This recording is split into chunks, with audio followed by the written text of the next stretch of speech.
ஒரு பீஸ் 20 காசு. 60 ரூபாய் பாக்கெட் 320 பீஸ் வருது. சூப்பர். 320 பீஸ் வரும். என்ன ரேஞ்சில இருந்து நம்மகிட்ட ஸ்டார்ட் ஆகுது? 2 ரூபாய் 40 காசு. 2 ரூபா 40 காசு. ஆமா சார். கொடுத்துடலாம். எஸ். 4 ரூபாய். 4 ரூபா. 4 ரூபாய். 4 ரூபா. 4 ரூபாய் 50 காசு. 4 ரூபாய்.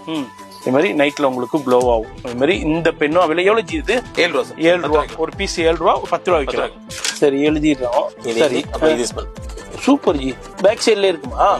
ஓகே. இங்கிட்ட ஹைலைட்டர், அது மாதிரி இந்த சைடு ஹைலைட்டர். ஓகே. பென் மாதிரி எல்லாமே. ஓகே. ரெண்டு சைடு மேல சைடு. 2 in 1. மஞ்சள் குங்குமத்துல இருந்து ஆரம்பிக்கிறோம். யார் கடை ஓபன் பண்ண மஞ்சள் குங்குமத்துல இருந்து ஸ்டார்ட் பண்ணுவாங்க. S, super. இவங்க ரேட் 7 ரூபா 50 காசு. நீங்க வந்து 10 ரூபாய்க்கு விற்கலாம். அதே நல்ல குவாலிட்டியா இருக்கு, வெரைட்டியா இருக்கு, டிஃபரண்டா இருக்கு. என்ன ரேஞ்ச் ஸ்டார்ட் ஆகும்? ஸ்டார்டிங் 1 ரூபாய் 80 காசு. 1 ரூபாய் 80 காசு. யாரும் கூட முடியாது. டிஃபரண்டான கலெக்ஷன். நரட்டோ. ஆமா 3 ரூபாய் 5 ரூபாய்க்கு. ஓகே. 3 ரூபா. 3 ரூபாய். 3 ரூபா 50 காசு. 5 ரூபாய்க்கு. ஓகே. ஓ, 3 ரூபா 50 காசு. ஆமா ஜி. சேம் இதே அதே ஸ்மெல் வருது. அப்படியே கிராப் ஸ்மெல் வருது. 4 ரூபாய். ஓ, 4 ரூபா 50 காசு. ஒரு பீஸ் 4 ரூபா 50 காசு.